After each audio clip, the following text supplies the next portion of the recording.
જે સ્પીકર છે ડોક્ટર યજ્ઞ શુક્લા, ડોક્ટર અંજલિ બિશ્રી, ડોક્ટર હરદા શાહ, ડોક્ટર મિહિર મહેતા અને ડોક્ટર નિપા તલાટી. મારું સ્ક્રીન શેરિંગ ચાલે દેખાય છે?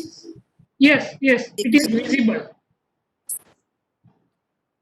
સૌ ફેકલ્ટીઓનું હું સ્વાગત કરું છું, સાથે સાથે તમામ તાલીમાર્થીઓનું પણ હું સ્વાગત કરું છું. હવે ડોક્ટર યજ્ઞા મેડમને રિક્વેસ્ટ છે કે એ એમનું પ્રેઝન્ટેશન શરૂ કરે. Over to you ma'am.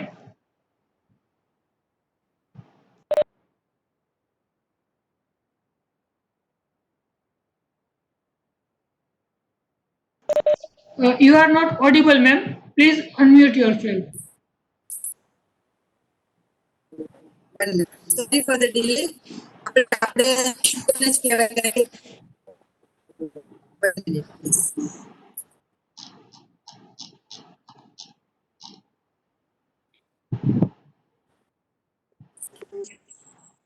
Give me a second.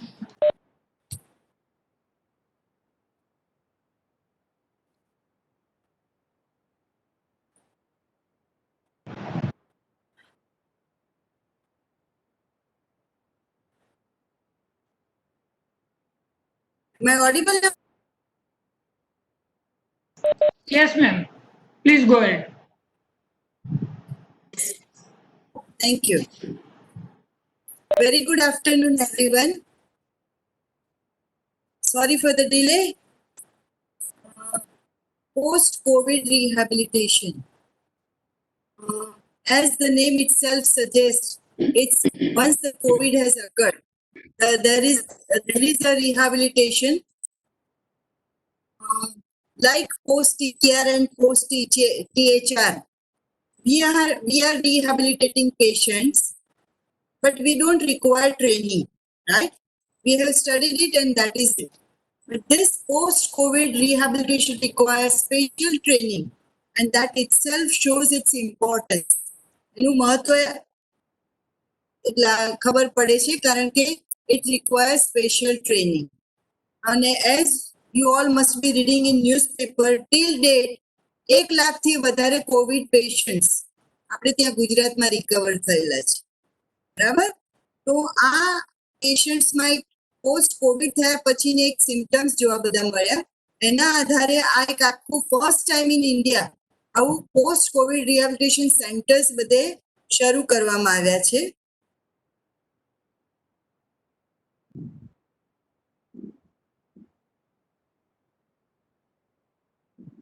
એક જ મિનિટ. નેક્સ્ટ.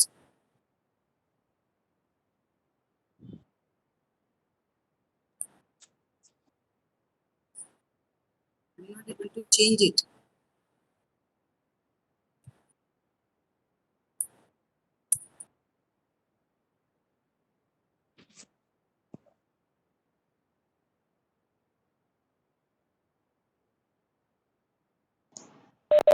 મેમ તમારું વ્હાઇટ બોર્ડ ઓન છે એના કારણે ચેન્જ નથી કરી શકતા. એવું હોય તો એકવાર અનશેર કરી અને પછી પાછું શેર કરો.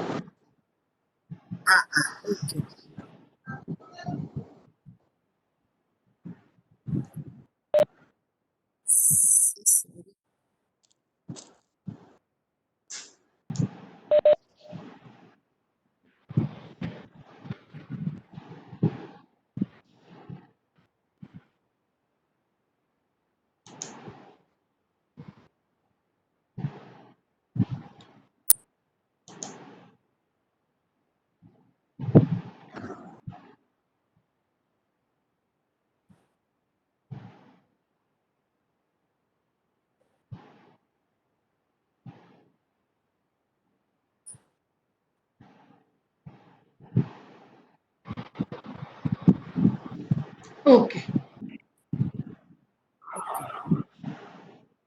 So before I start, there is one disclaimer. This post-COVID rehabilitation is a project of Health Department of Government of Gujarat.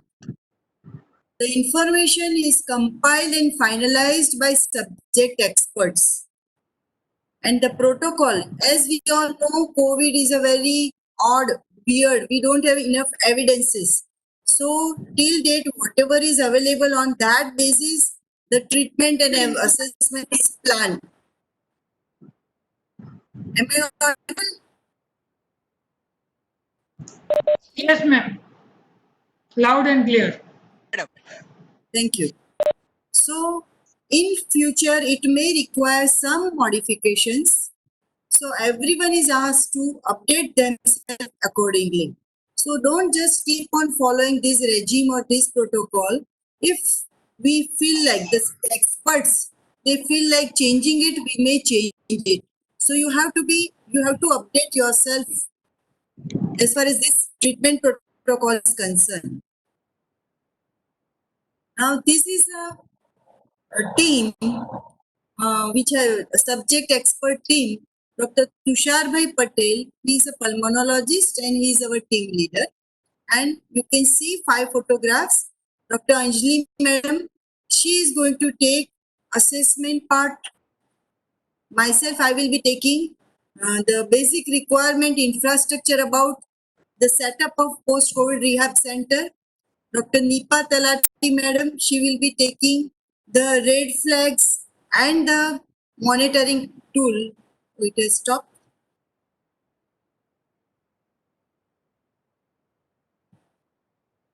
Yes.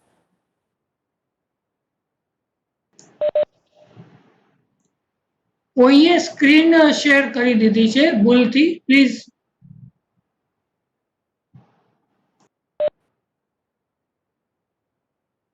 Right, so Dr. Nipa Talati Madam, she will be taking the red flags and monitoring.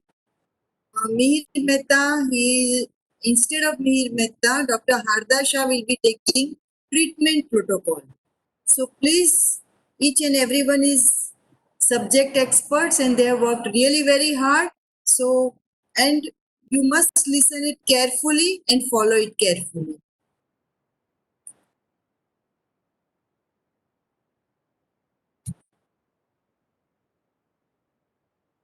Now you must this coronavirus, that is COVID-19. COVID stands for coronavirus disease and it was found in 2019. So it is COVID-19 and that is being caused by SARS-CoV-2 and it mainly affects lungs. Now it is proved, right? So, and how does it spreads? By respiratory droplet when the infected person sneezes or coughs, by direct contact with the person or with the contact with the contaminated objects or surfaces. Now, till date, these are the common symptoms which of this COVID-19, that is fever, fatigue, cough, sore throat, runny nose, diarrhea, abdominal pain, vomiting, myalgia, shortness of breath, loss of smell and loss of taste.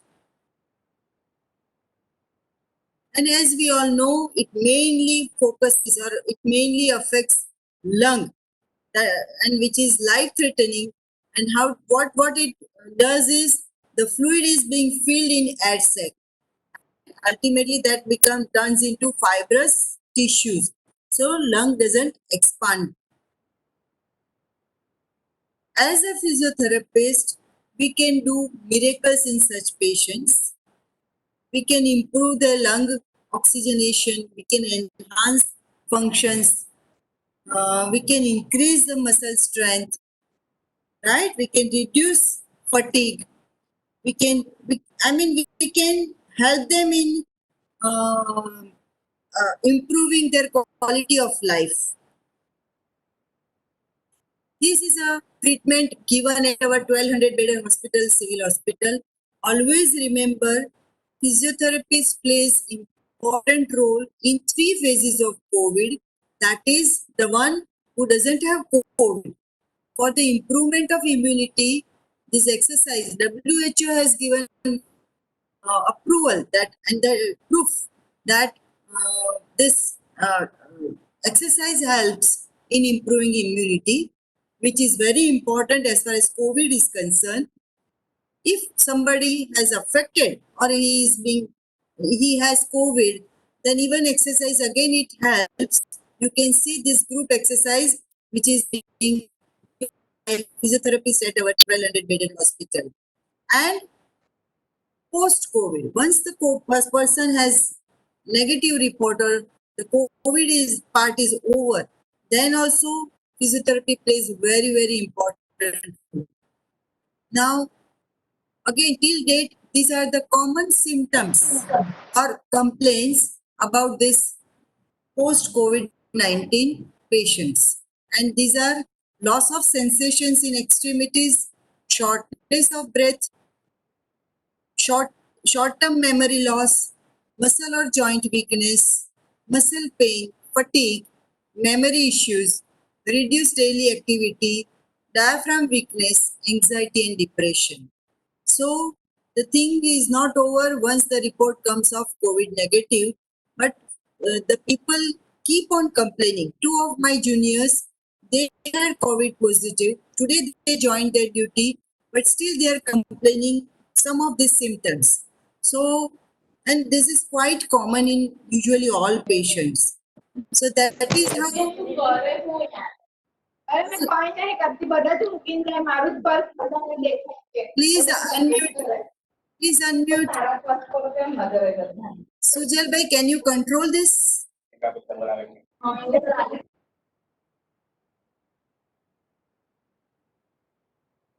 Thank you. So now there is a need for post-COVID rehabilitation.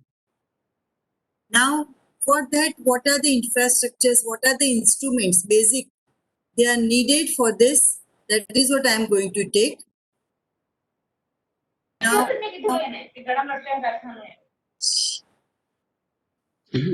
Can you please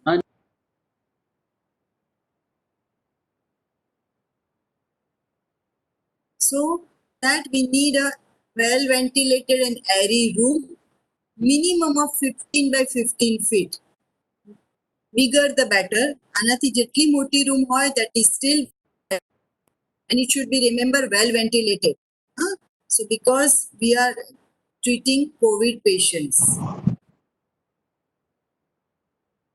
Now, again, safety of therapist is also equally important.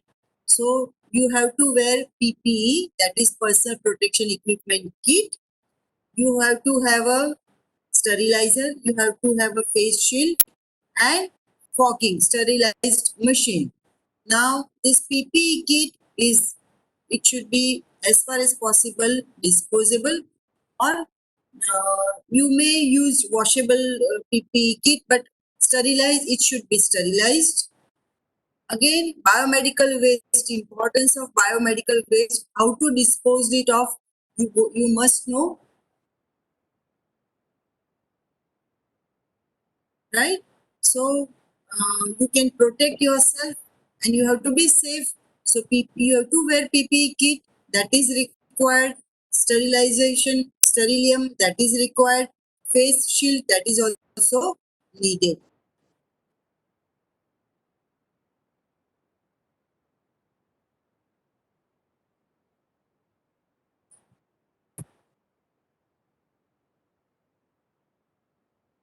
I'm not able to change it. pencil સાથે કરતો હતા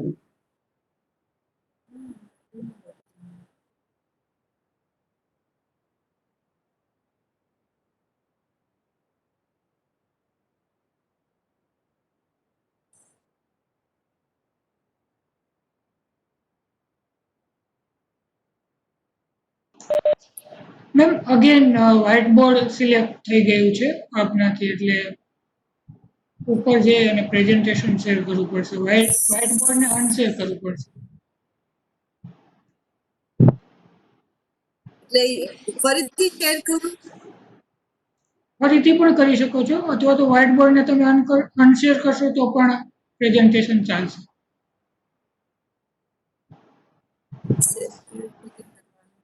stop sharing છે ઉપર red button, ત્યાં આગળ જઈને.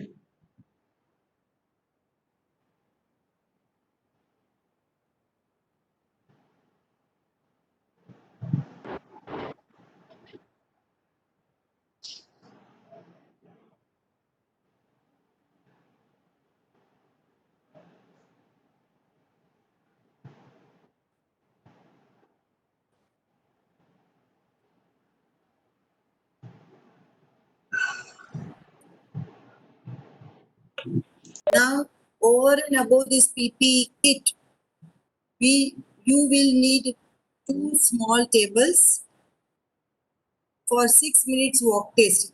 That will be given that you will be taught in detail by the subject experts. So you will need 2 stools, 2 cones as a marker, and you need a stopwatch. So these are the requirements for 6 minutes test. You also need pulse oximeter, blood pressure. You can have a digital blood pressure instrument, no problem, and a stethoscope to auscultate. As a graduate, you must have read or learned about this Vogue scaling, rate of perceived exertion scale. This is again important to know, to learn if you have forgotten about this, because it is an important guideline and tool as far as assessment and treatment of these post-COVID patients are concerned. So Anjali madam will take this in detail. So you have to have chart of this. You can stick this chart on the wall so that it is ready for you for the reference. So you have to have this box perceived exertion rate. You need to have a motorized treadmill.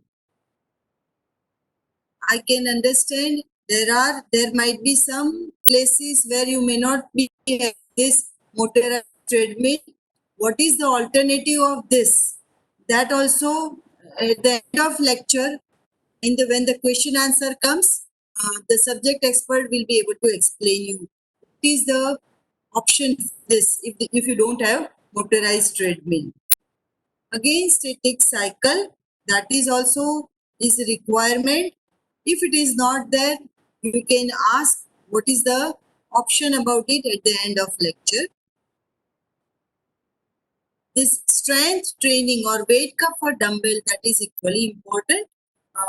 Strength training, we do strength training of these patients. So again, different weighing of this weight cuff or dumbbell is needed. Very important thing is oxygen cylinder with mask and tubing. So you have to keep this thing ready. The mask and tubing should be disposable. Again, you need good amount of this mask and tubing, because once the patient uses, you can't take chance. So this should be kept ready. Incentive spirometer. Again, it should be of patient's own. So you can ask the patient to buy it. It doesn't cost much, 150 to 200 rupees. But you have to see to it that patient uses their own spirometer. Nebulizer, you have to keep asthalin or bronchodilators ready. If needed, it should be used. Again, this mask should be disposable. Patient should come with disposable sputum mug or should come with sputum mug of his or her own. As we all know, this is a highly contagious disease. One has to be extra careful, even though they are COVID negative patients. And very important, if some mishap happens, a physician must be on call. We must be ready on call. So you have to contact any physician. He or she must be ready if you call them in an emergency way. Of course, the program is being organized or being planned in such a way, the protocol is set in such a way that we may not need this, but to be on safer side, a physician must be there on call. And this treatment has to be given by registered physiotherapist. Very important. Nobody other than physiotherapist can give this treatment. This is a post-COVID rehabilitation of at civil hospital. You can see the treadmill, oxygen cylinder, the static cycle. You can see the charts behind it. The treatment protocol, the assessment protocol, we have get it laminated and it is being stuck on wall so that it is ready for the reference. This is the department. And documentation is very, very important. Whatever patient you see, they are coming thrice in a week. For 6 weeks, you have to assess those patients. On a day 1, you have to give them treatment with continuous monitoring. And at the end of 6 weeks, you have to again assess those patients, and then you have to report it. So that part will be explained as we go on this training program. So this is all about the requirement of infrastructure and instrument. Thank you. Thank you very much, Yagna madam. A very good afternoon. And I will just share my screen.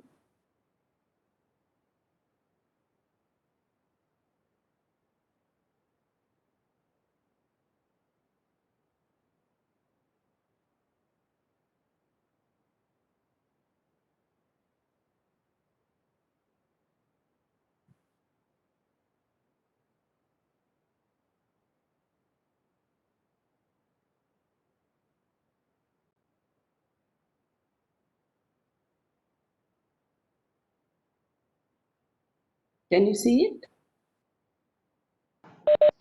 Yes, ma'am. Please go ahead. Yes. Thank you. So like madam has said, But please full screen it. okay.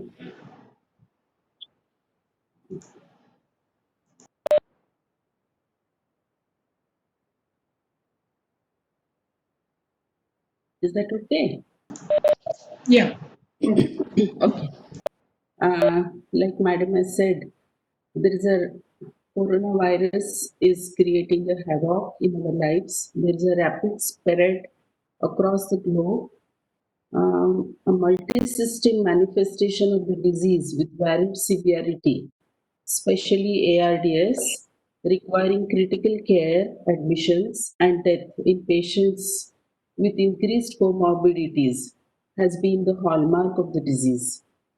WHO classifies COVID into mild disease to pneumonia, to severe pneumonia, ARDS, sepsis, septic shock, acute renal failure, multi-organ failure, including heart failure.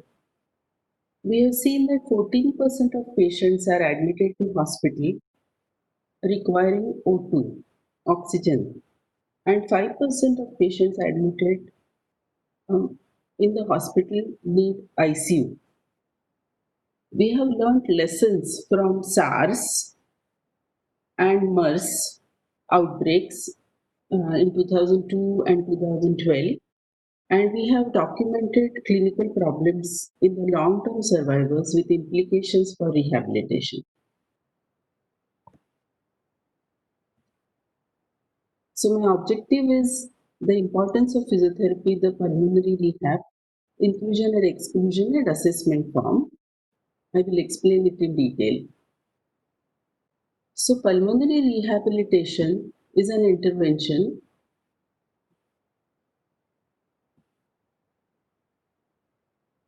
established intervention in management of patients with various respiratory diseases, dysfunctions. Traditional pulmonary rehab is beneficial to patients with chronic respiratory disease largely through the improvement in symptoms and functional capacity.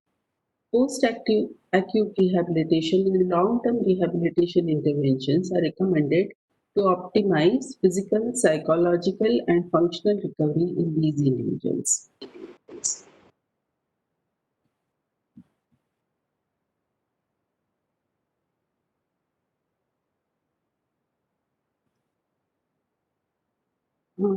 If you look at COVID-19, like Madam has said, predominant restrictive respiratory pattern in lung tissue and residual fibrosis along with associated sarcopenia, cardiometabolic dysfunction and deconditioning is seen.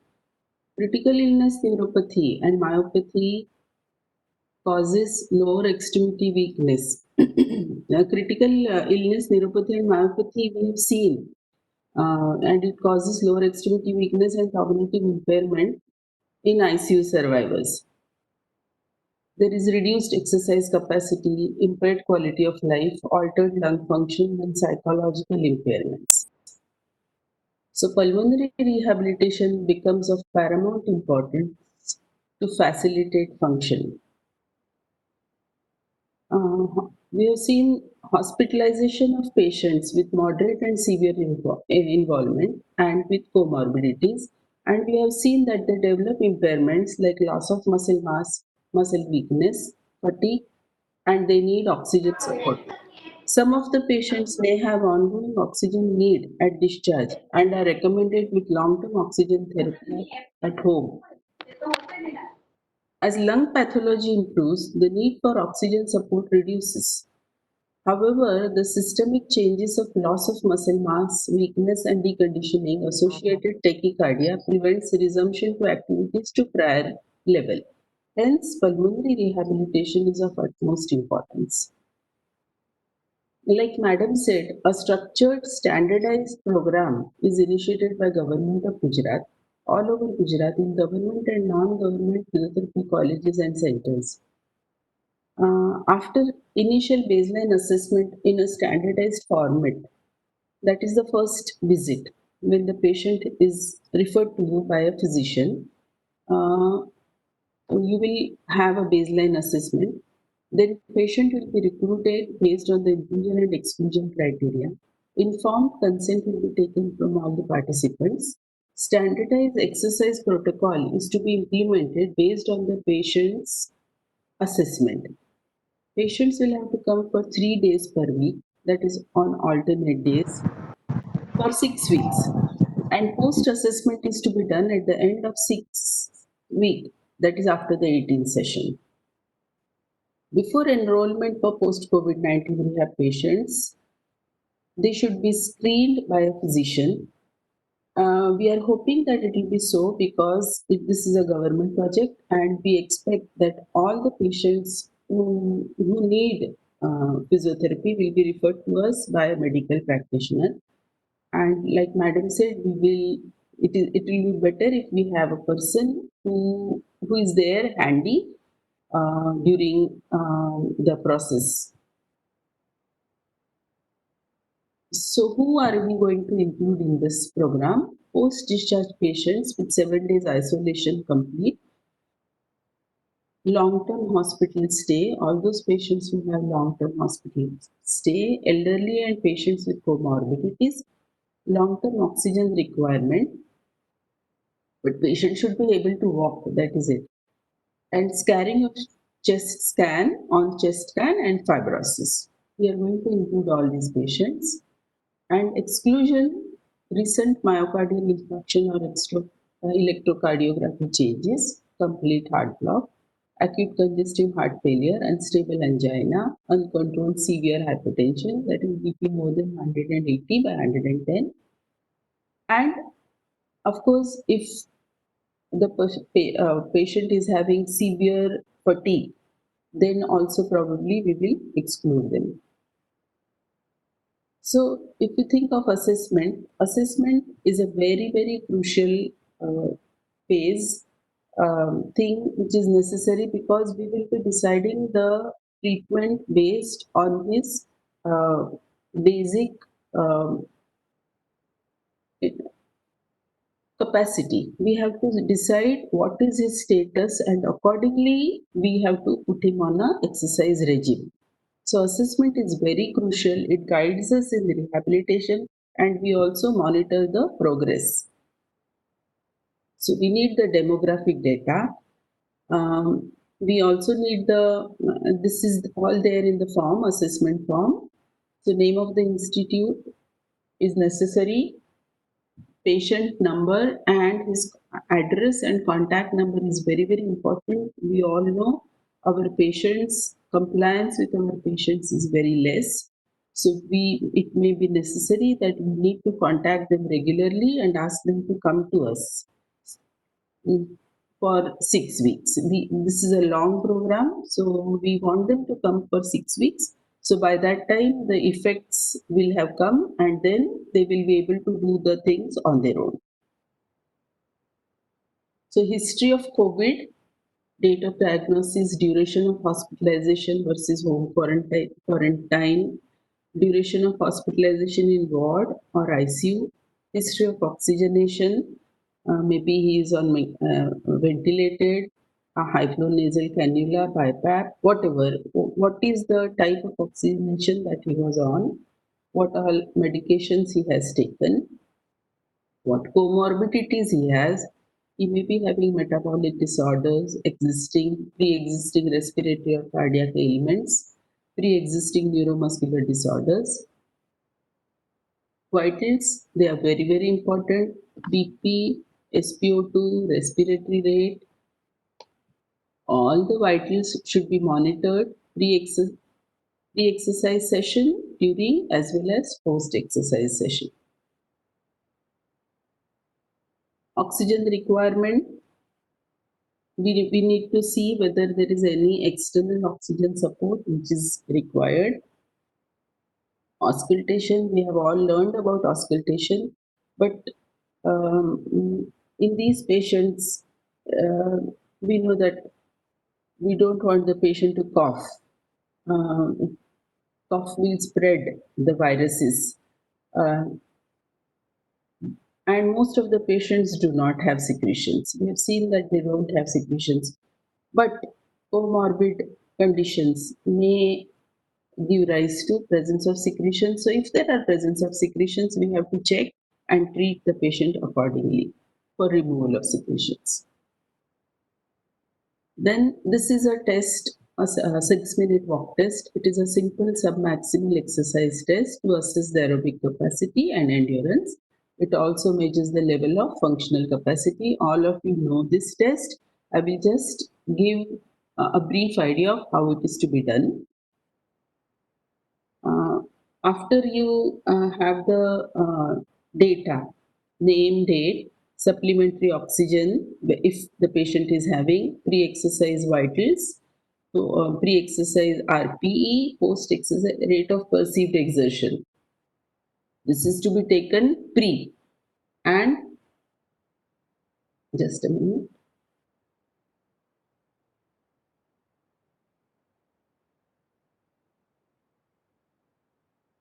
So patient, you need a 30 meters walkway. A hall, madam has already said we need a hall. If it is a big hall, it is good, but we may not have a 30-meter distance walkway. So it is okay if we have a 12 or 10, 12 or 15-meter walkway. The patient is supposed to, and you have to mark the 2 points with some marker, cones if available, or stools if available, and you have to explain to the patient what he has to do. He has to, once you start the stopwatch, he has to walk for 6 minutes. So you have to explain to the patient that he has to continuously walk for 6 minutes. If in case he feels tired or breathless, he can take a pause in between, and then he can again start the walking. The stopwatch will not stop. It will go on for 6 whole minutes, irrespective of whether he takes a pause in between. If he wants to lean against a wall or something, that is also okay. If he feels that you need a stool, you can provide him with a stool in between. It is necessary to take the pre-exercise vitals. You have to show him the Boggs rate of perceived exertion scale.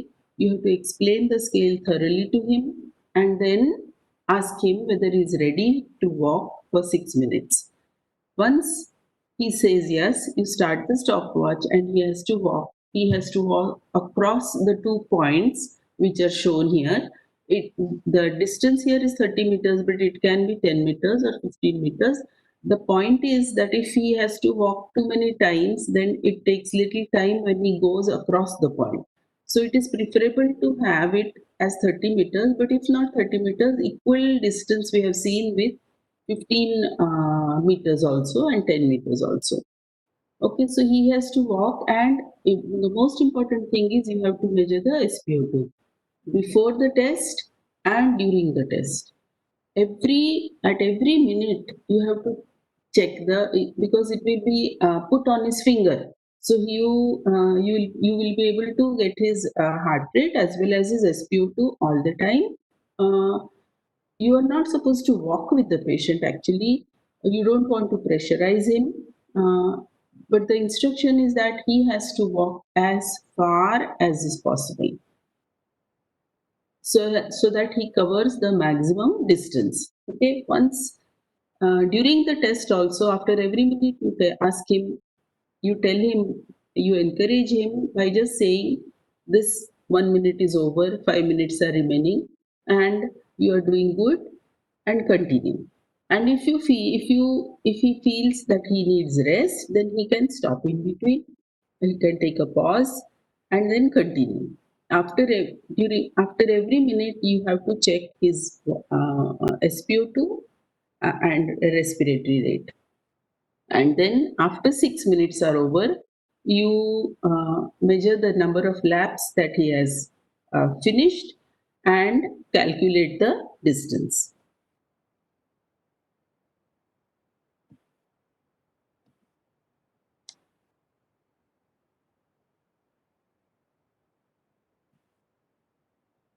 So first minute heart rate SpO2, second minute heart rate SpO2, third minute, fifth minute, 6 minutes. After the 6 minute, you are going to take the post vitals and see the post vitals in the first minute, second minute, and third minute, and take the total distance which is covered, the number of rests which he has, or the pauses that he has taken, and you calculate the average speed also.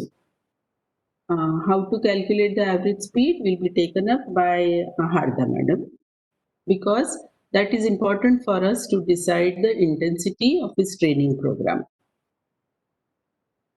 This Bog's rate of perceived exertion scale is very, very important. It is a subjective means of measuring the physical activity intensity level, and you have all studied this during your undergraduate or postgraduate studies. We will be using the 6 to 20 scale. So 6 is no exertion and 20 is the maximal exertion. You will have to explain this scale to the patient. He will have to understand what it means. It is a very subjective scale, and the exercises should be between 11 to 13. The rate of perceived exertion should be 11 to 13 when you are monitoring. While doing the test, 6 minute walk test, maybe he can take a pause if he goes beyond 13 and then again start. So this is another test that was a subjective test, and 6 minute walk test was a functional test, because walking is a very normal thing that we do all the time. So that is one test that we will be doing. This is the second test, 30-second sit to stand test. It measures the leg strength and endurance. And instead of taking individual muscle power, it evaluates overall lower extremity strength. So you have to measure the number of counts. You ask the patient to sit on a chair with hands crossed across the chest and start the timer for 30 seconds. And during that period, the patient has to stand up and sit down again. He or she has to get up and get down. So you have to look out for the number of counts that he has done in 30 seconds. This is a test for the upper extremity. Like the lower extremity, this is a test for the upper extremity. It is a 30-second wall push-up test. So you place the hands flat against the wall. The legs are little apart from the wall, and you slowly lower the body to the wall. Push body away from wall to return to starting position. Again, this is for 30 seconds, and the number of repetitions are taken. Then this is a SF12 is a questionnaire. It is a short form of SF36, and it measures the quality of life. So this is another assessment that we need from the patient, because we want to assess his quality of life. This SF12 has 8 domains: limitations in physical activities because of health problems, limitations in social activities because of physical or emotional problems, limitations in usual role activities because of physical health problems, bodily pain, general mental health, limitations in usual role activities because of emotional problems, vitality, and general health perceptions. So the first question is, in general, would you say your health is excellent, very good, good, fair, poor? The next two questions are about activities you do in a typical day. How does your health now limit you in these activities? If so, how much? So moderate activities such as moving a table, pushing a vacuum cleaner, bowling or playing golf. Yes, limited a lot. Yes, limited a little. No, not limited at all. They have to answer in these ways. Climbing several flight of stairs. Yes, limited a lot. Yes, limited a little. No, not limited at all. So you have to tick according to the answer that is given by the candidate.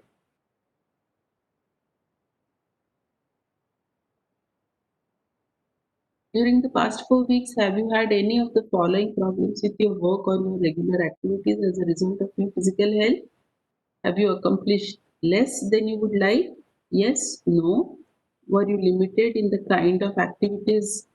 Were limited in the kind of activities or other activities because of your physical health? That is the question that is put there in the beginning. So, yes or no.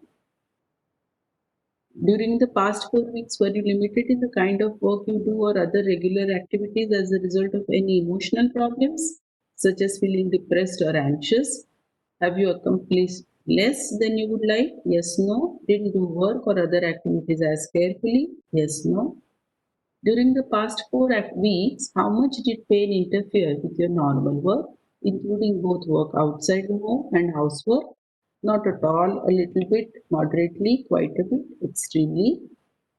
During the next the three questions which are after this will have how you feel and how things have been during the past 4 weeks. So have you felt calm and peaceful all the time, most of the time, a good bit of the time, some of the time, a little of the time, none of the time? Did you have a lot of energy all the time, most of the time, a good bit of the time, some of the time, a little bit of the time, none of the time? Have you felt downhearted and blue? Same questions. So you have to score according to what answer the patient is giving. During the past 4 weeks, how much of the time has your physical health or emotional problems interfered with your social activities, like visiting with friends, relatives, etc., all the time, most of the time? So you will score the each and every question. You will give the scoring, and then you will have a total. And so that this will be put on the first day one when the patient comes to you before we start the exercise program. And then it will be taken again after 6 weeks. Madam has already discussed about the equipment which is required and the personal protective equipment. And this is one informed consent form. This is in English. I have been explained in detail about the pulmonary rehab program, and I know that participation is for my benefit, and I understand that participation is for my benefit. I voluntarily participate in this program, and the institute and our therapist will not be held responsible for any mishap. You have to sign it, your name and your signature, patient's name, and patient either signs or gives a thumb impression. And this is in Gujarati. We have it in Gujarati also. So that is it. Thank you. Over to Harda madam now.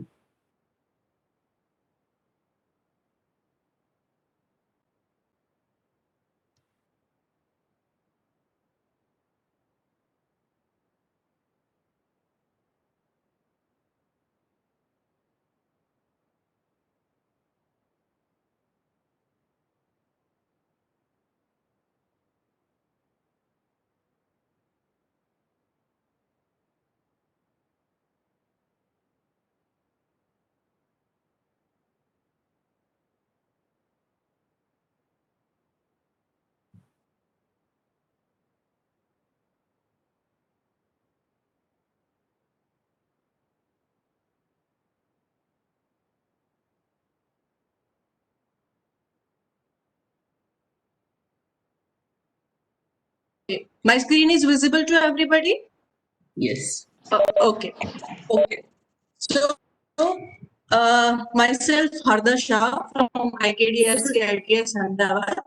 I will be teaching exercise protocol for post-COVID cardiopulmonary rehabilitation. I'm sorry to interrupt. Can you full screen the slide?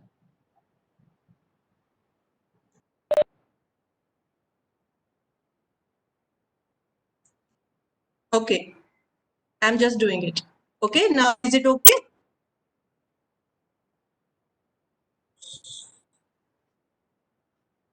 So there are two components of this whole Slideshow kar. exercise program, and another is monitoring or we have 4-arm pulmonary rehabilitation program. That first, is it visible now? I think. Okay. Okay.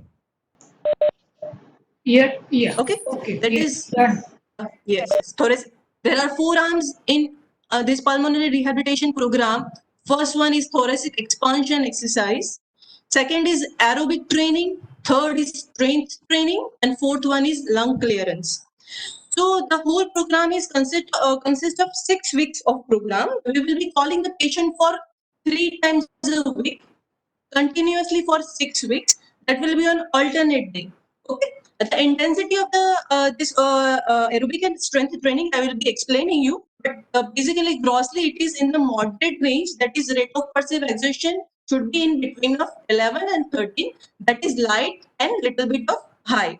And the talk tests should be negative. The detail about the talk test will be taken care by Dr. Nipa Talati madam. She will explain in detail about how to monitor this intensity and the vitals throughout the program and after the program.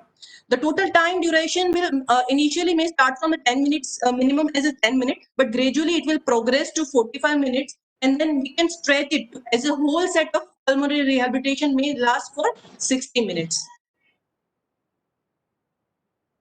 So coming to the recommendation, we strictly follow we recommend that the sequence of this program should not be changed and strictly follow the rehabilitation sequence as mentioned. Monitoring during and after rehabilitation is most important aspect of this project. We do not recommend to start rehabilitation without assessment and supervision. Anjali madam has taken thoroughly and very nicely how to take a detailed assessment. So do not start any rehabilitation program before taking any assessment. And then we have to note it down and keep it aside. And after 6 weeks also, we will have to take it post rehabilitation. The key to success is start very slowly and progress gradually. And continuously giving a patient encouragement will help them to stay and stick to the protocol. So I'm starting the first arm of pulmonary rehabilitation program, that is thoracic expansion exercises. We have included very minimal few but precise exercises. So we got the butterfly breathing exercise. What are these? I think most of the physiotherapists are aware about it, but let me explain it. That there is the patient are subjected to take a deep breath in with the full thoracic extension, keeping their pectoral stretch, elbow flexed, and then gradually bending forward. Flex the thoracic spine and breathe out gradually. And they are told to repeat this maneuver several times, ideally 5 to 10 repetitions. That will be one set. Always not there, the patient should breathe comfortably but deeply. And the second thoracic expansion is thoracic rotation exercises. The patient is sitting on a chair, raising both the hands from the shoulder, elbow are straight, and then again flexing the elbow, putting the palms just back on the neck, and then turning, let the patient turn to one side, either right side, then tell the patient to exhale, and again come back to the normal position. The patient is inhaling now, and then tell the patient to rotate to the opposite side, like for example, left side. During that, the patient will exhale. So the key is always synchronize the breathing with these exercises.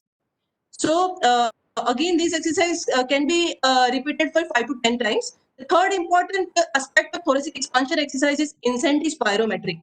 all of you are aware about the 3-ball incentive spirometer. We insist on inspiratory exercises for this spirometry. How to do that? The mouthpiece of the machine itself should be kept at the proper distance at the eye level and the mouth level. The mouthpiece should be steriled and then it's been put on the mouth, and then the patient is asked to inhale gradually and deeply, such that the first ball, that is 600 cc, and the second ball, and finally the third ball rises. Tell the patient to inspire continuously such that all the ball remain in the air. Tell the patient to take a sufficient rest period in between the repetitions, but ideally 2 to 3 sets of this incentive spirometry is indicated.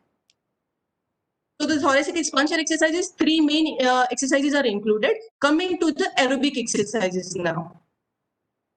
In the aerobic exercises, there are 3 parts. Always we have to include the warm-up before the aerobic training. Then comes the main aerobic training, and third will be the recovery. We insist on the aerobic training mostly on the treadmill, or if the treadmill is not available, the cycle be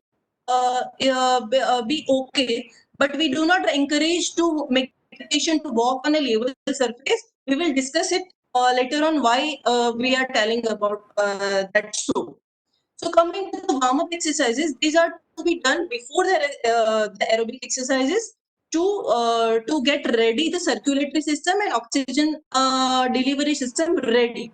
So we emphasize on included only 2 exercises, that is arm circle. The patient is subjected to stand and then outstretch both the hands and then circle the arms first in the clockwise and then anti-clockwise. And then second exercise is marching on the spot. The patient is asked to march like a soldier on the spot, and then that the intensity for this warm-up exercise will be very light. That will be less than 11 on the box scale or rate of perceived exertion. The duration for warm-up exercises will stretch from 2 minutes to 5 minutes, and then gradually the patient is supported to the main aerobic program. So coming before starting the aerobic program itself, let us discuss something about how to calculate the appropriate intensity for. We have incorporated the aerobic program mostly for walking on the treadmill. So let us discuss how to calculate the intensity for walking on the treadmill. So as Anjali Madam told that we are taking a 6-minute walk test. So all of us will have how much distance the patient has covered in 6 minutes. That will be in the meter. We calculate this distance to the average speed. How to do that? There is a simple formula. We will multiply distance that we have 6-minute walk, and then we will divide it with the 1000. So we will turn formula into kilometer per hour. So the prescribed intensity for treadmill training is 80% of that our average 6-minute walk distance. So coming to the example, like if the patient has walked 300 meter in 6-minute walk test, then the average speed will turn out to be 3 kilometers per hour. Okay. So the training intensity for treadmill will be 80% of 3 kilometers per hour. That will be 2.4 kilometers per hour. So, but it is possible the patient are unfamiliar with walking on the treadmill. So it is preferred to start with the 2 kilometers per hour. So coming to the treadmill training intensity, from day 1, walking at the whatever 6-minute average speed of second, we will keep the grade of a treadmill. Rate of precision will be between 11 to 13. That is light and somewhat hard. The intensity will not be less than 11. If the patient is feeling very light, we need to increase the intensity. If the patient is feeling too high, then we have to tell the patient to take a break or decrease the speed of the treadmill. And that initially for the day 1, it will be for 10 minutes, and gradually progress to day 2, 3, 4, increase the duration, but stick to maintain the same intensity. From week 2 onwards, increase the duration of walking up to gradually 45 minutes within the limit of told rate of perceived exertion and talk test. Progression can be done by increasing the duration from 20 to 60 minutes in the same prescribed rate of perceived exertion, and we can include some little bit of increment in the grade, means slope. Okay. So, and another important thing is if the patient is comfortable always prefer the patient to walk without the handrail support. The reason, if the patient are holding the handrail, they are utilizing a lot of their energy for stabilization purpose, and the oxygen requirement for this gripping is too much. So it will be more straining for them. So what will you do if you don't have treadmill? The other option is the cycle. That is the cycle training intensity, how to calculate it. Ideally, watt hour it should be calculated, but it is not possible at all the setups.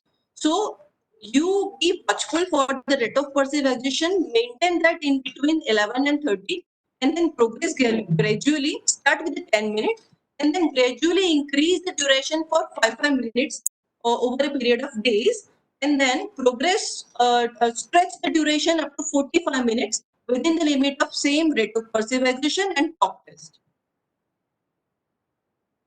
After completion of the main aerobic the training, come to the phase of recovery. Each and every individual who is entering in the phase of aerobic training should undergo a recovery phase.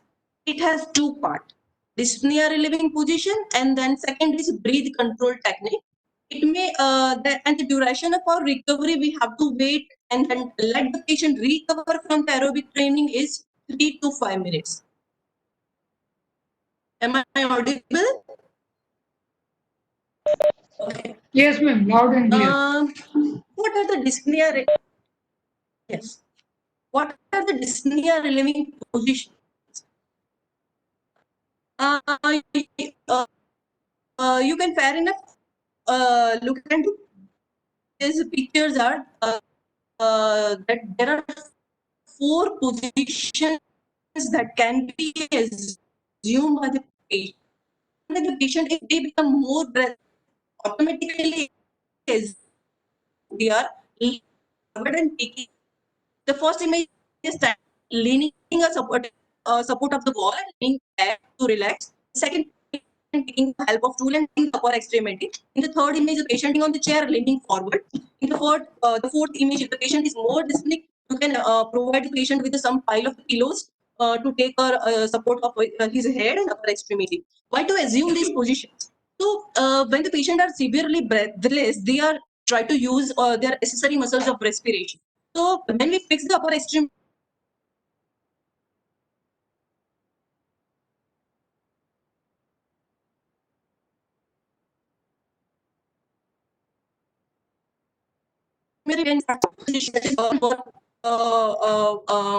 better in this position.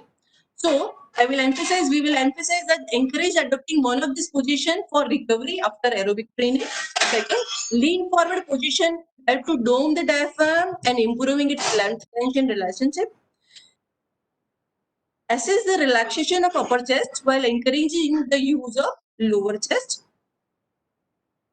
Very gradually feel comfortable, make him feel comfortable, and then gradually slow down the rate of breathing. Coming to the next part of recovery, that is breathing control. What is breathing control? Is controlling one's rate of respiration. How to do that? These are the series. Can you appreciate the images? There are the sequences of breathing, inhalation and exhalation sequences. The first is normal breathing through the nose. So here, advise the patient to take a normal calm breath in, and then you will be counting for 1 and 2 and 3. The patient will be inhaling very gradually. Take care that the belly comes out during this inspiration. Then the patient will enter into the stage 2, that is normal breath out through the nose. So advise the patient to very calmly breathe out. You will be counting that 1 and 2 and 3 and 4. The patient will be breathe out. During this process, the belly will goes in. Then again, tell the patient to take a lighter breath in, and then count for 1. Take a deep breath in. Again, take a deep breath in, and then stop here. During this, always note down that the belly is going out. Then the stage 4. That is, advise the patient to take a longer but slower breath out and then count for 1 and 2 and 3 and 4 and 5. Continuously the patient is breathing out. So the key is the patient is breathe out prolongedly but very slowly, and repeat these steps for 1 to 4 times. It may take 3 to 5 minutes, and advise do not it is advisable to do a breathing control either in the standing or sitting position. Do not prefer this in a lying down position.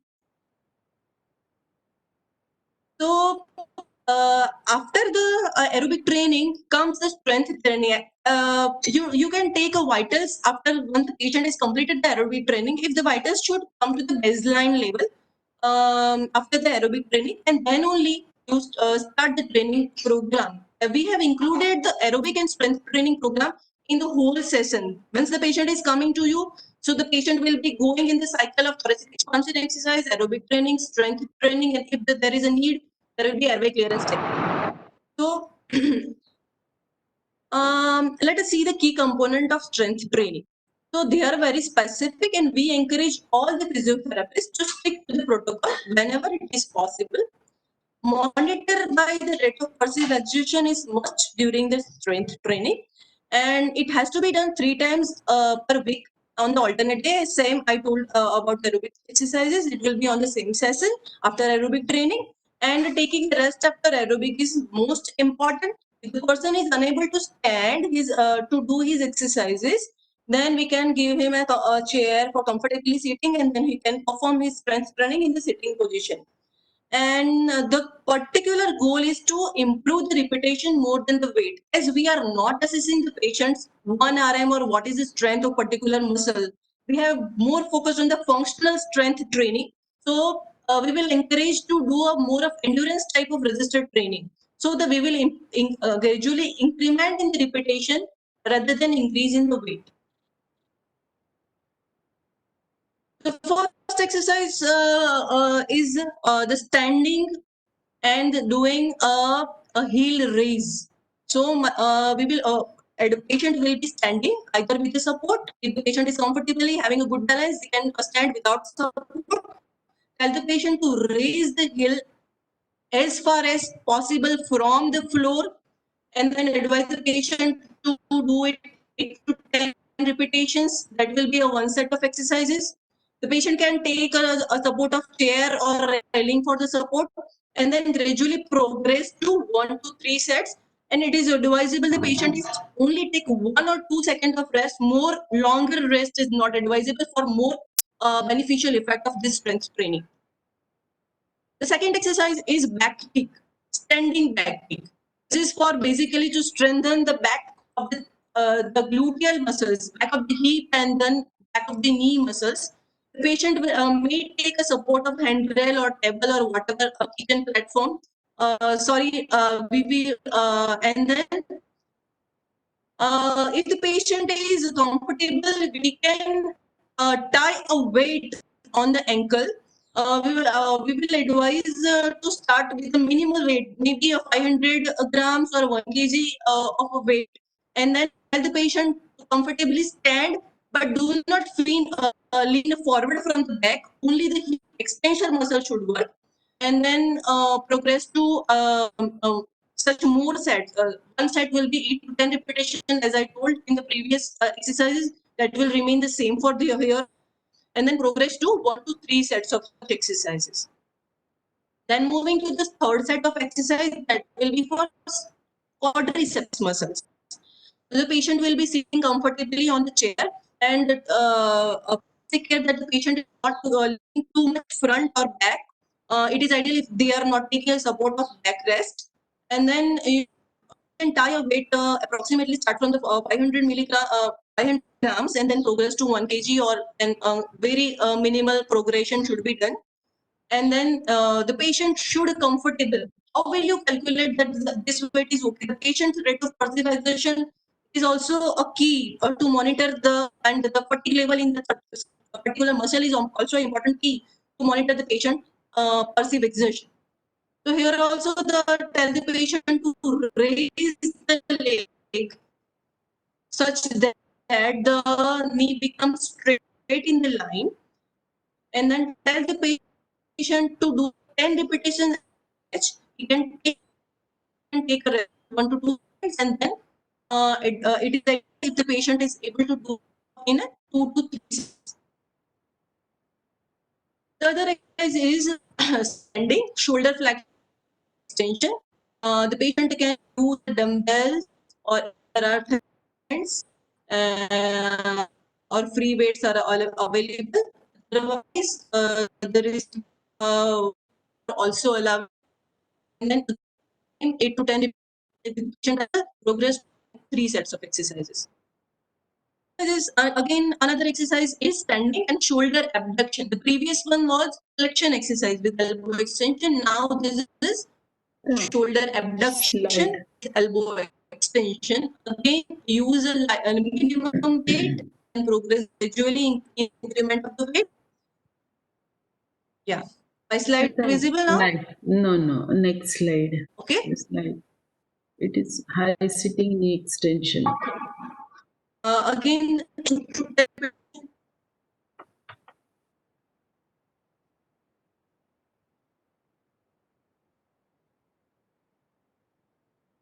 okay. Is it visible now, everybody? Standing, shoulder Hang. abduction. Hang થઈ ગયું છે. Slide આગળ નથી ગઈ. Okay. Now, મિહિરે કર્યું છે. just a minute.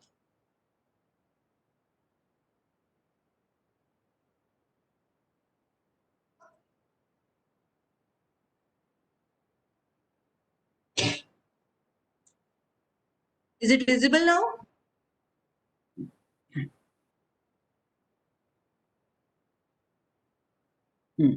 Yes.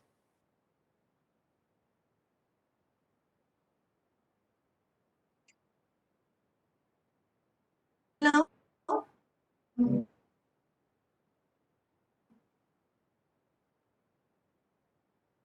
Yes, is it visible. visible now? Yes, visible.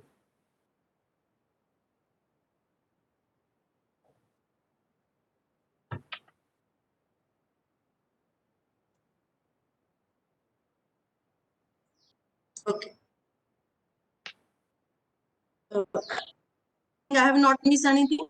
So we were for the abdomen exercises same repetition 8 to 10 at 8 to 10 repetitions for one set, 2 and 3 sets. Visible last exercise.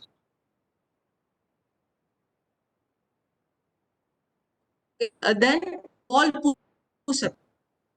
This is the ground size for we did the of functional length of comfortable assistant can do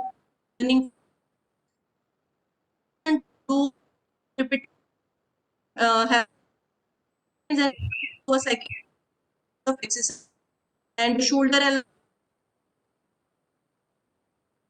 and forward again pushing back and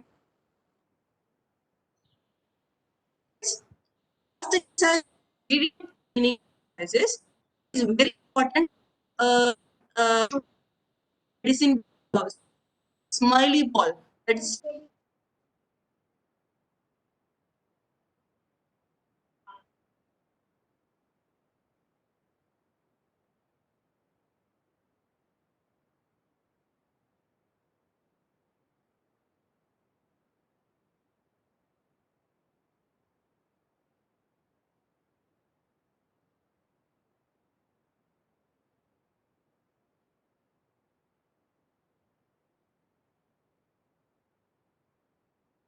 hello. Am I audible now?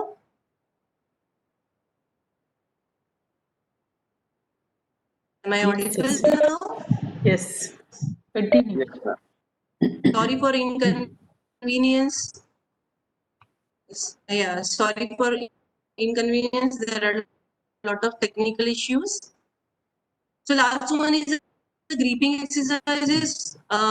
tell the patient to purchase his own ball or swap ball, and then tell the ball all strength of the palmar muscles, and hold release it, and do 10 repetitions of the one set and progress from gradually from up to 3 sets of exercise. After completion of the strength, all this set of exercises or all the exercises are compulsory and should be done in a sequence. Then once it is possible that the patient may not able to complete the 3 sets of exercises, it is absolutely okay and gradually progress to increasing the repetitions. When the patient are able to convene, and then in every day we have to maintain how many repetitions of exercises the patient was able to perform. So we will able to note down that the patient is gradually progressing or deteriorating. After the resisted exercises, coming to the cool down exercises. Is the cool down exercises are very important. I need a previous slide, please. Previous slide, please.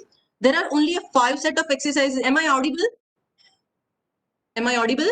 Okay. There are 5 exercises that we have included in the cool down period that are mainly pectoral stretching exercises, and second is a tricep stretching exercises. That is for upper limb. And then 4 exercises for lower limb. Why to do a cool down exercises is because of the lot of waste products are being accumulated and the circulatory system is also working very high. So what stretching exercises will help us to relieve the soreness that is present in the muscles.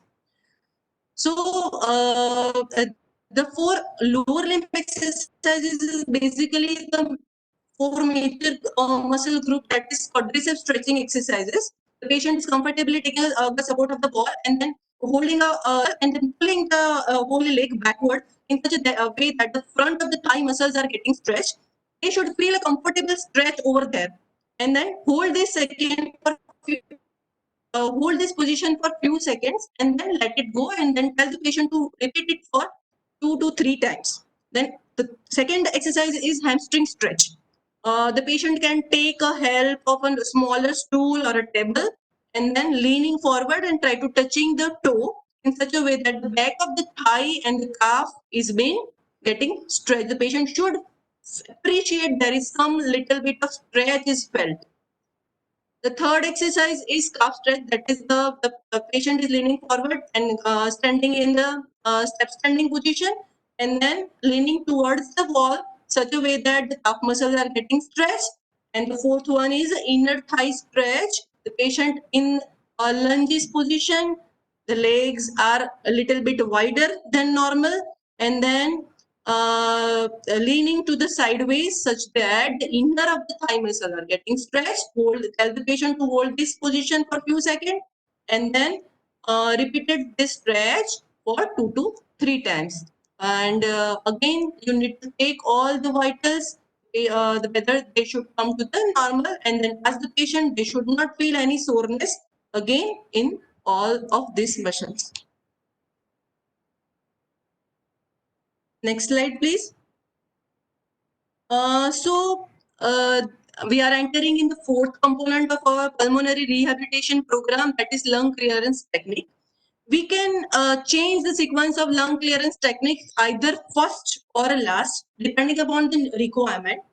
So depending upon the auscultation and other comorbidities, as madam has told, if you feel that the patient has a collection of the secretions and there is a coarse crepitations are there over the particular segment or a chest, we can utilize any of our lung clearance technique, like ACBT, active cycle of breathing technique, is advisable rather than any passive exercises, passive lung clearance technique. Autogenic drainage or active cycle of breathing technique sequence should be utilized. Chest percussion should be utilized as and when needed.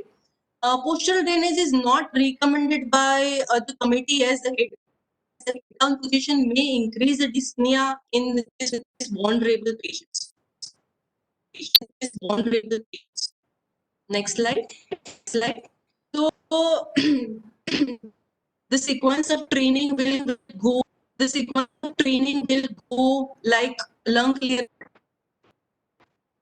required should be treated first. Secondly, chest expansion exercise.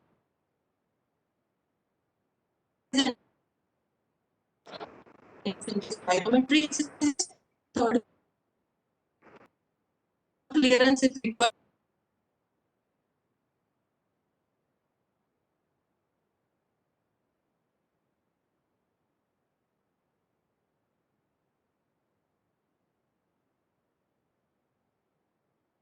Should be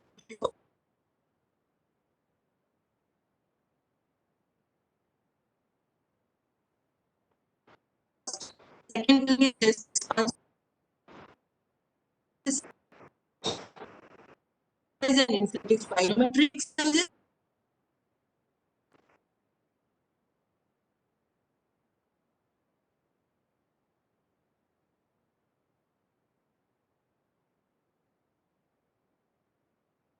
Lung clearance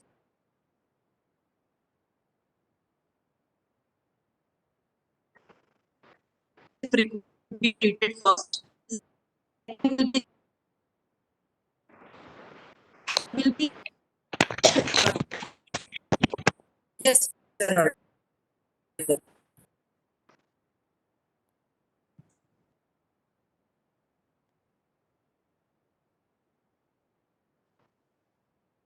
really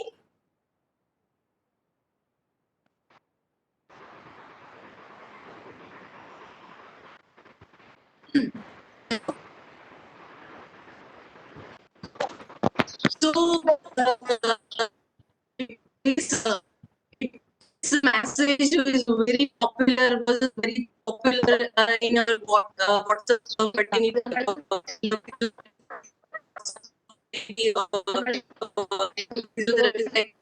somebody if you ask yeah. How much to make? I reply, how much do I make? Hello? So the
Hello, ma'am. Can we move on to next session?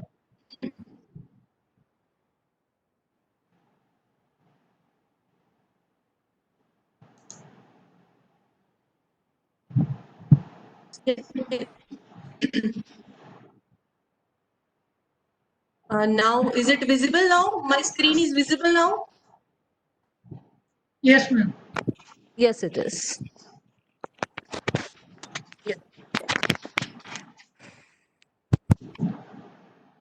I welcome Dr. Nipa Talati and Pandya madam. She will be taking a monitoring exercise performance post-COVID pulmonary rehabilitation. Now, Dr. Nipa madam, please. Thanks, Radha ma'am. Am I audible to everyone? Yes. Yes. Okay. Good afternoon, everyone. And many thanks to the government. Many thanks to the government. Pulmonologists, first one in India to take place, and this itself shows that what kind of faith they have in us. And as Harda Madam has said, that now it is up to us to prove that faith, that we get fit. We covered everything in detail, and we have included only what is a must. So try not to skip any stage, that go ahead without an assessment, or in an assessment take one thing and not take another. Each and everything has been taken after reviewing evidence. And as Yagna ma'am has mentioned, there will be revisions if required. Try not to skip anything and go by the regime given to you, because all practices are evidence based. If you have any suggestions, we'll be providing you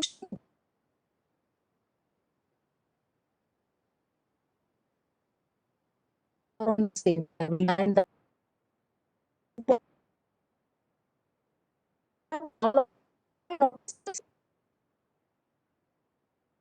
And first on the same page, and as the purpose of this training, that all of us are together, all of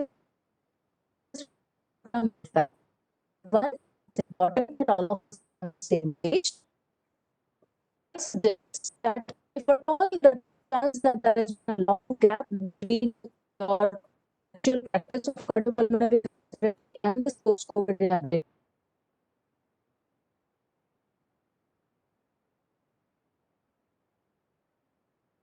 more program.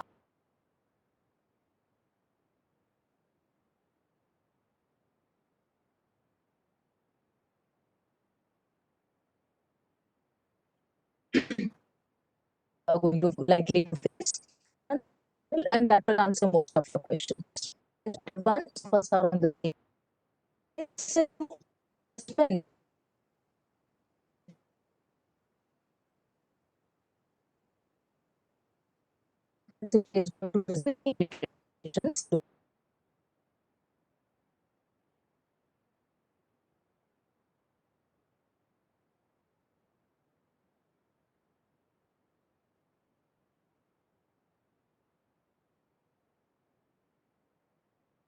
whatever expectations in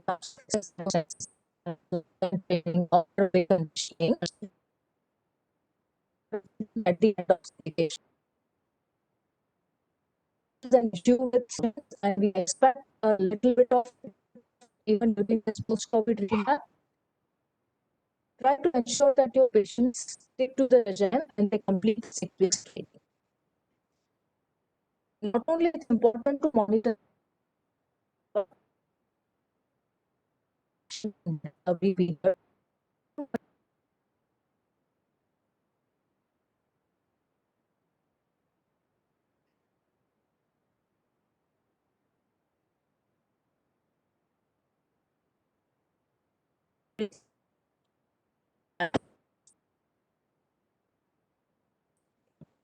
incorporate in this.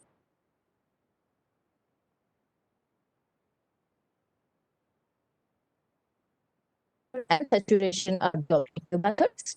Rate of perceived access, top test, and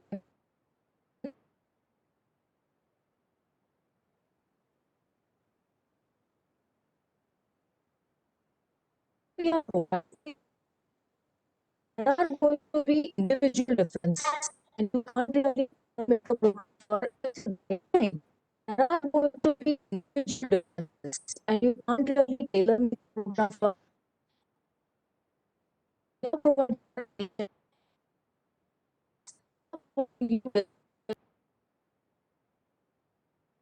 That is comorbid.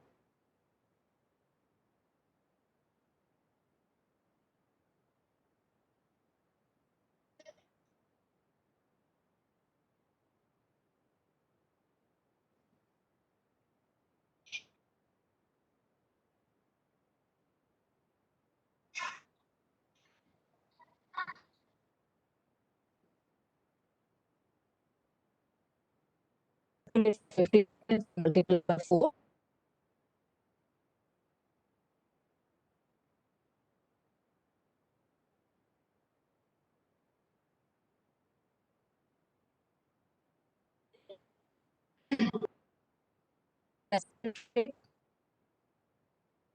have and ask somebody to hold a stand.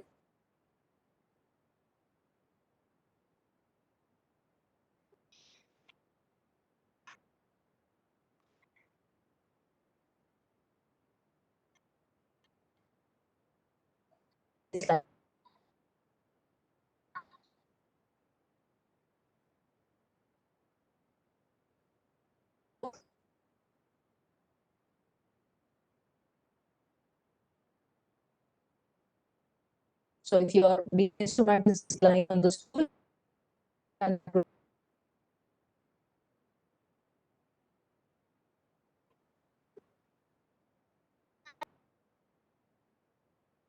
expiry date, help, ask one person to hold the instrument. If you have a stand in your department, nice. If you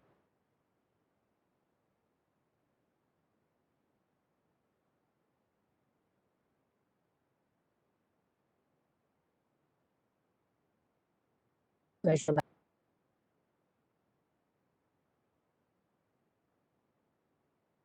Everybody is a guideline. Depending on the patient's symptoms,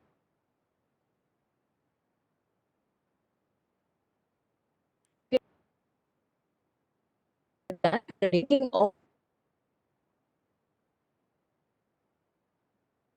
if something happens,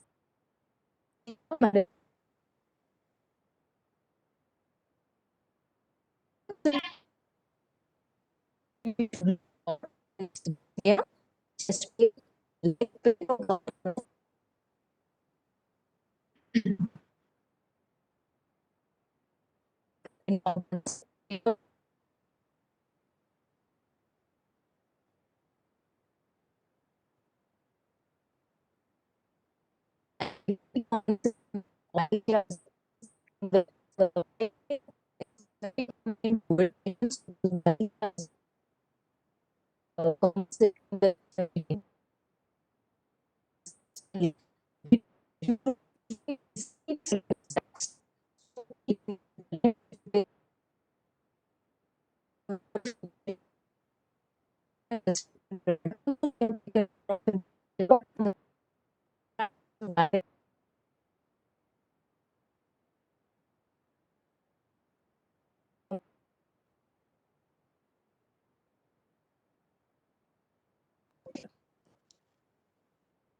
exercises and benefits we are looking forward to.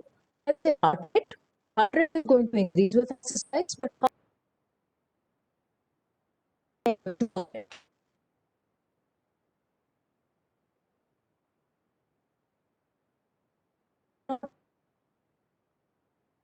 maximum heart rate you can easily in age. Though more specific equations are available at an OPD level, it will be easier to calculate 20 minus age, which is very much valid and easy to practice in all kind of setups. Blood pressure will also increase with exercise. Allow systolic blood pressure to increase up to 220 millimeters of mercury, not more than that. The worrisome issue is that if systolic blood pressure doesn't rise or it starts falling, sometimes because of physiological peripheral vasodilatation, the BP tends to fall immediately on starting of BP exercise. Beyond this particular pathological,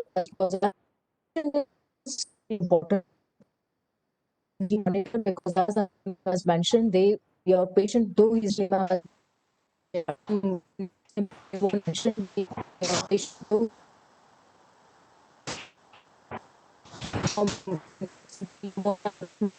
discharged from hospital, his from pneumonia, small pneumonia to a full-fledged ARDS. So,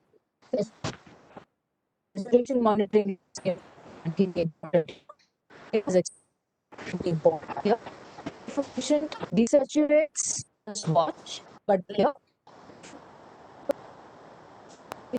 patient desaturates, just watch. Limit for desaturation is set at 90%.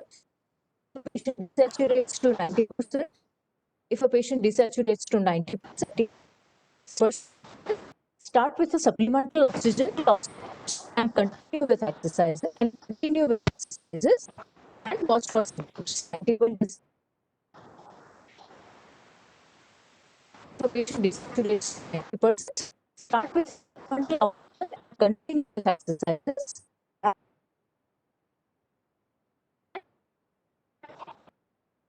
For symptoms.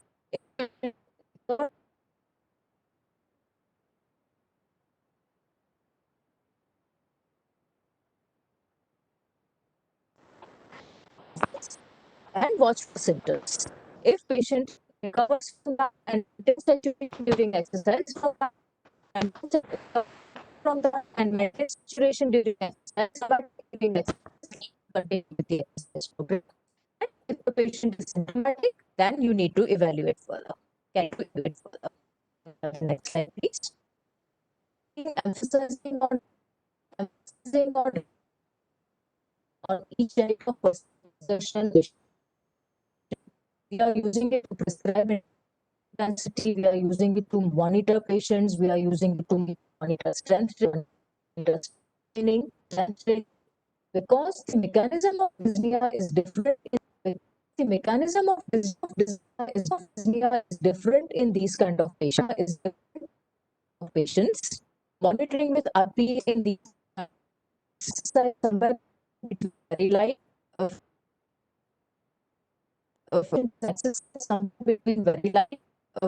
somewhere between light to moderate. Moderate intensity of exercise 7 to 13 on a 6 to 20 scale. Next slide, please. Another aspect which can not getting complicated about you can give them a paragraph, a board kind of a thing to read, or you can just engage them. The answer is either yes. And then think of around comparison of certain patients that can speak comfortably and to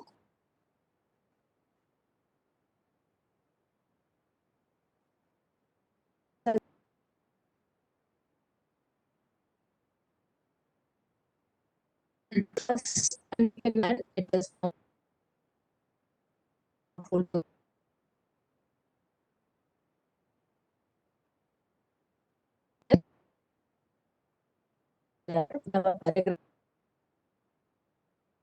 is beyond that point, they will have this and it is harmful to their physiological system.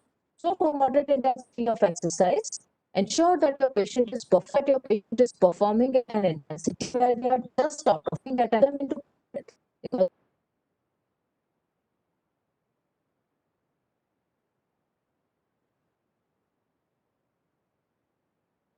too low for them.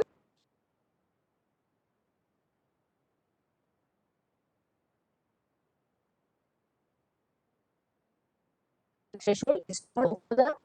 If they can't perform, they will have dyspnea, and it is just another aspect which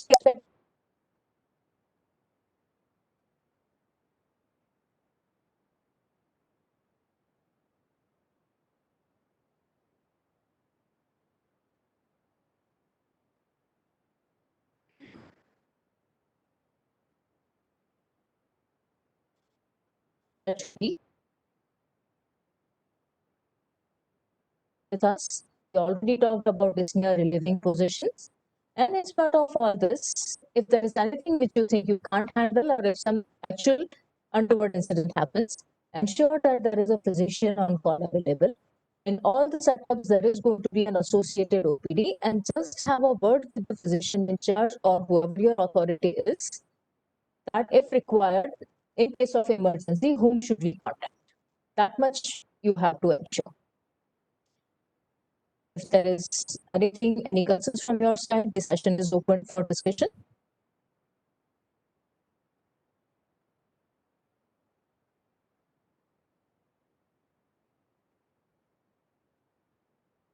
Yeah, thank you very much, Neepa madam. It was a wonderful insight about how to do monitoring and to uh, prevent any untoward effect during the session and after the session.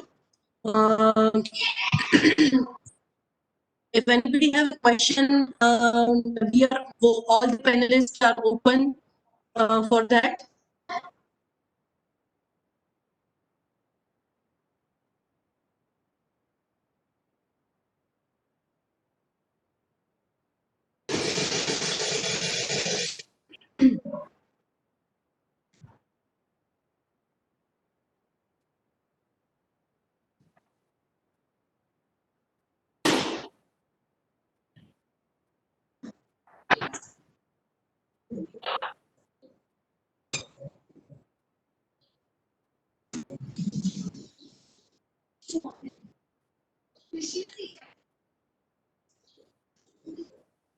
Question. There is yes, there is one question that it is compulsory to have a. Is there any treadmill for is there any alternative for treadmill or cycle?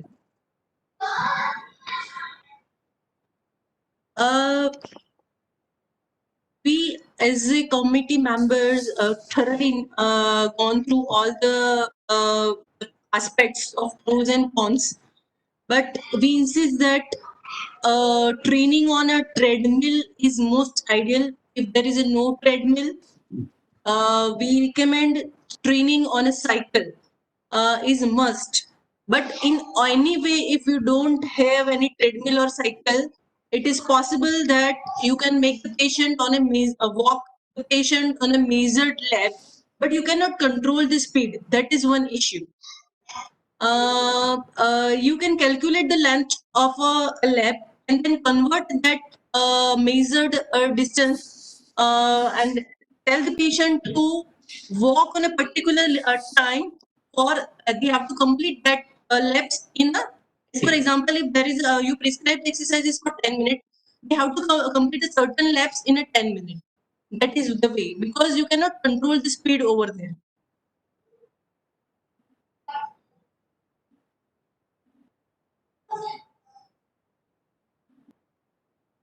And there is another question that, ma'am, can incentive spirometry can be advisable in a patient with on a drained pleural effusion and atelectasis due to it?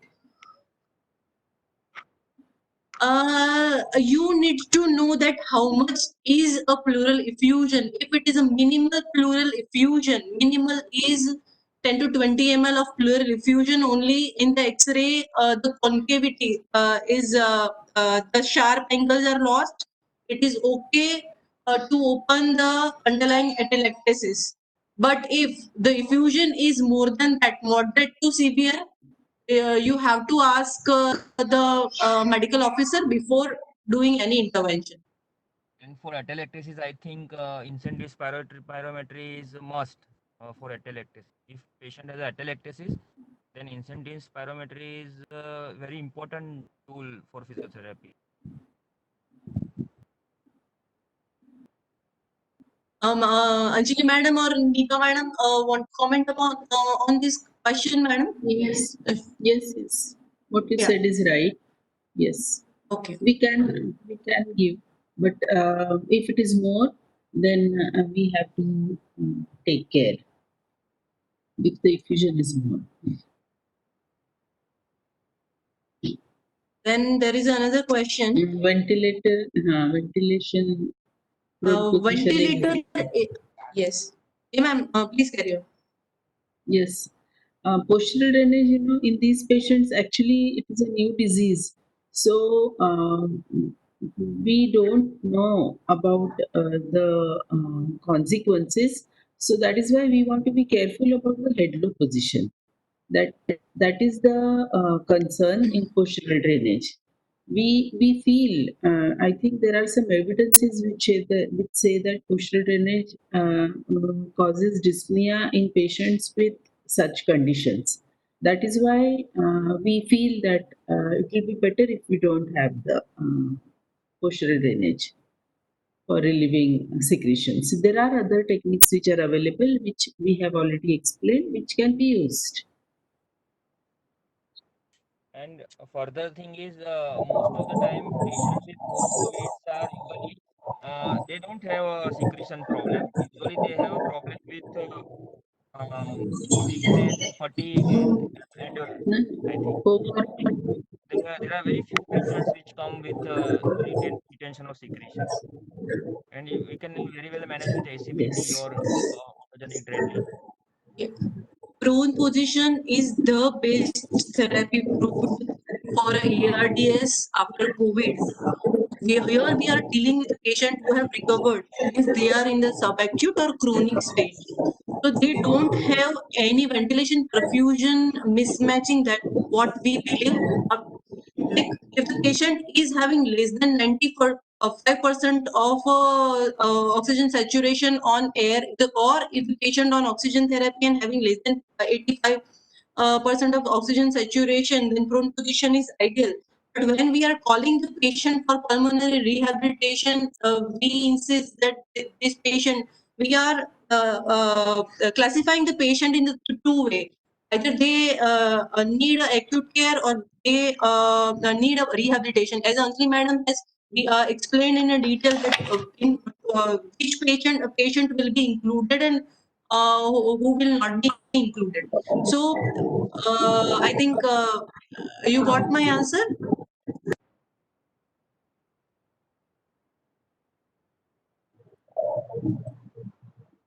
Ma'am, one another question.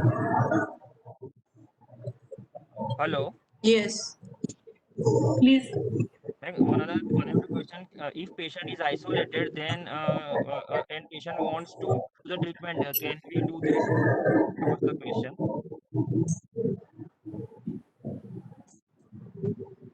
Yeah. What if patients are isolated and then they want to do rehabilitation program by themselves? Then reference is needed. That was the question. We are taking patients post discharge and Yes. after 1 week of isolation. So once they complete with their isolation duration, they can join the program. Deepa madam, there is one question for you. What kind of precaution should we take in a supraventricular tachycardia or arrhythmia patients? We are not Pre- included. Pre-diagnosed supraventricular tachycardia and arrhythmia patients are going to be screened with physician first, and they are already going to be on medications. And what at our end, what we have to do is monitor them closely, and talk test will help you a lot over here, because talk test coincides with ventilatory threshold, which precedes anginal threshold. So close monitoring is required, and ideally speaking, these patients should be on ECG monitoring if you can handle it.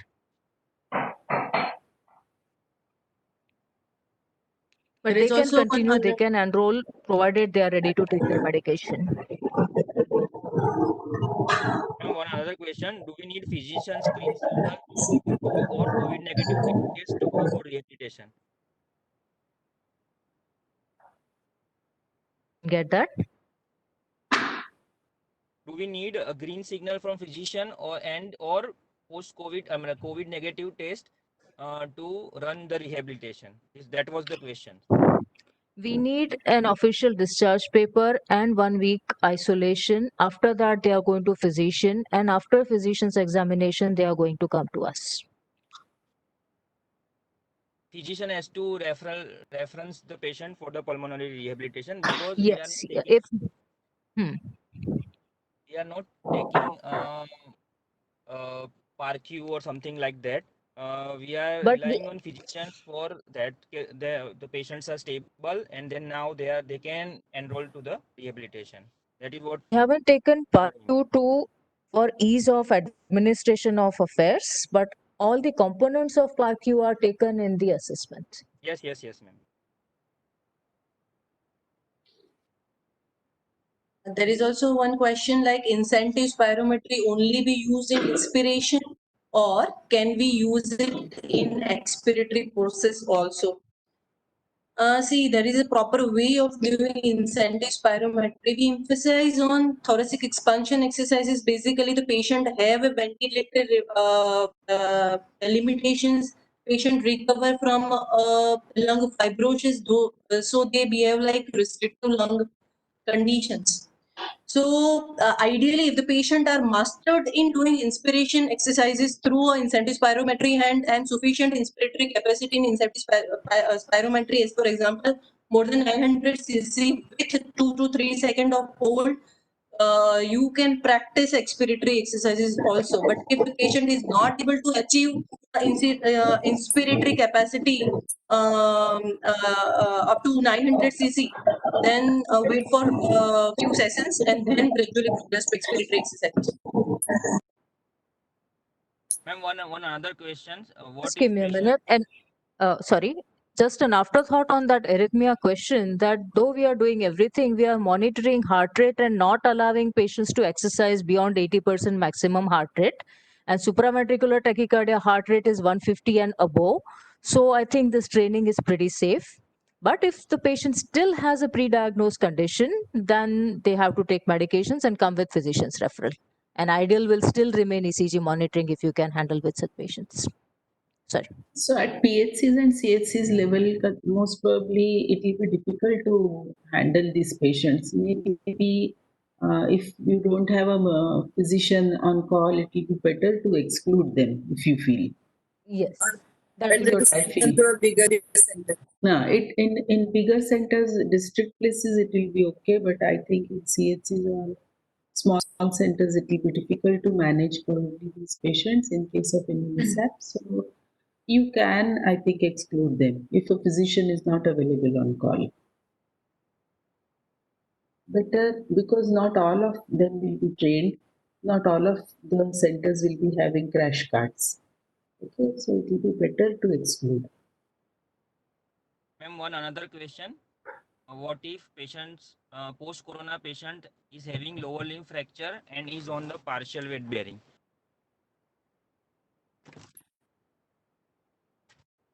They have to give modified exercise protocol.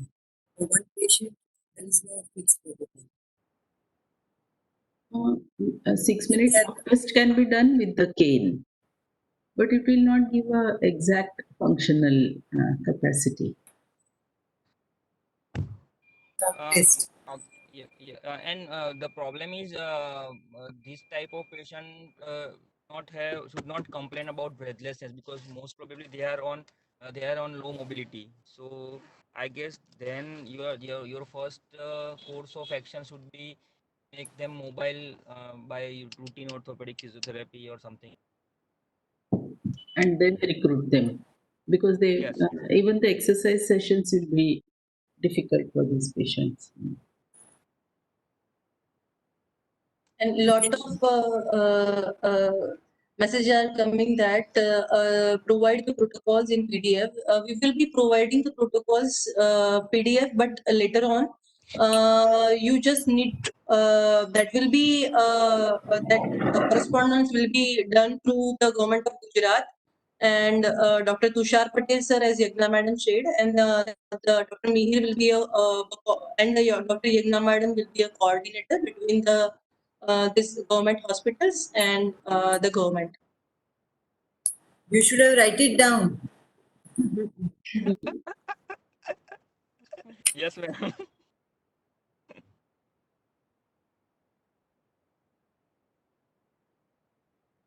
There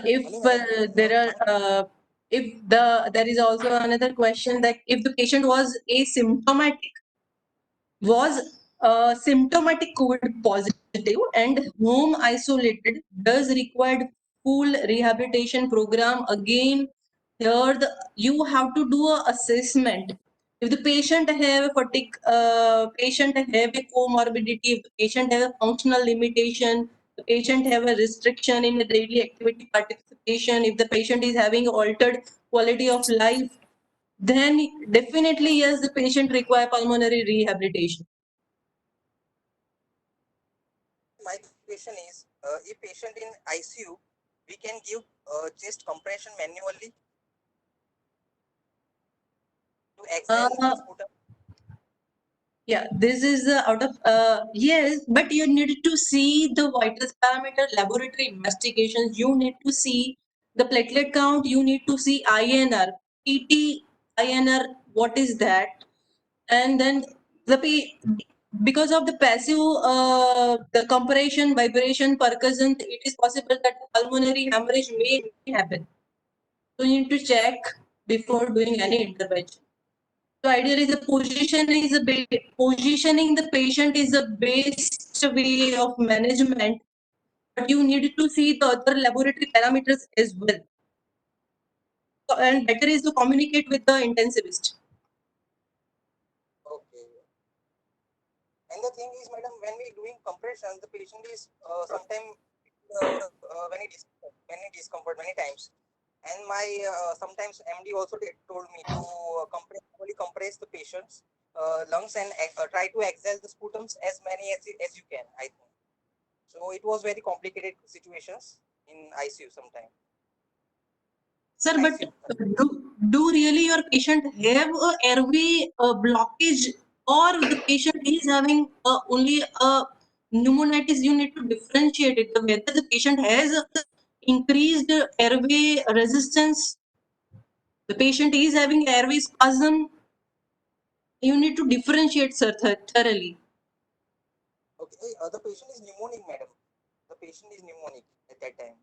The patient is tend to collect the secretions in the airway only after in the recovery phase of pneumonia. Resolving phase, yes.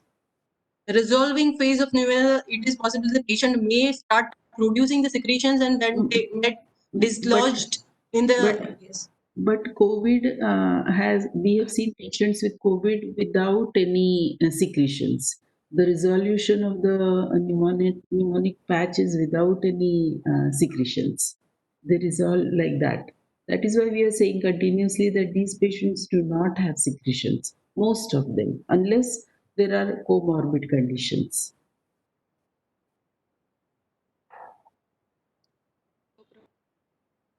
CT scan will be a better option than you if you will able to see the ground glass opacity and then the airways will be clearly seen in that. If the airways are clearly seen, that means your airways are not blocked.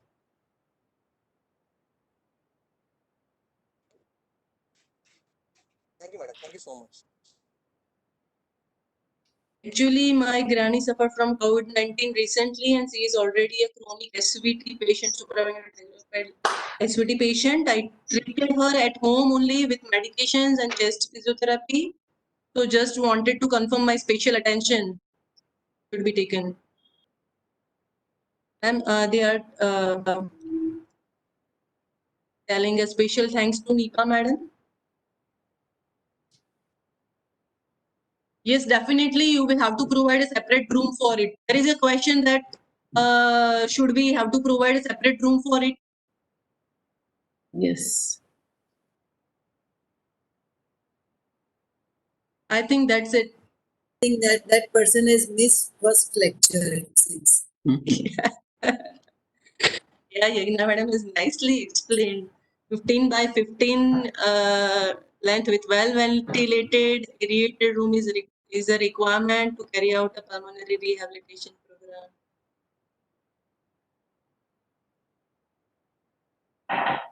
One patient at a time, ideally. How many patients at a time in a session? It should be on an appointment basis.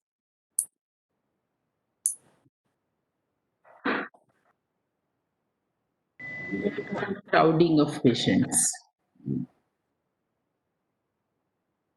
Tele-rehabilitation, the government is planning to start a tele-rehabilitation program in a later stage. So not right now. We will be starting a departmental pulmonary rehabilitation program. And then the tele-rehabilitation program is on the way, but it will take some time to establish and then